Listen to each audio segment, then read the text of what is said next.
ভালো না, এই কাজটা ঠিক না।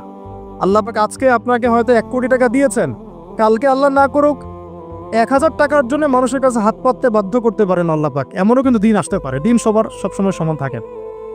আজকে আপনার কাছে 1 কোটি টাকা আছে, কিছু মনে হচ্ছে না।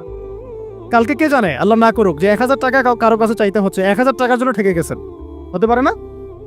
রিজিককে মানুষ তাজিম না করলে রিজিক দূরে চলে যায়। দুটো বিষয় খেয়াল রাখবেন, দুটো বিষয়। এক হচ্ছে মাঝে মাঝে মনের মধ্যে কিছু আমল করার ইচ্ছা আসে না?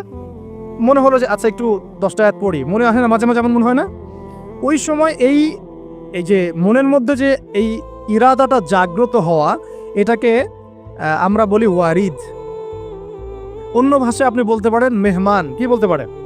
এটা আল্লাহর পক্ষ থেকে আপনার কলবের মধ্যে মেহমান হিসেবে এসেছে।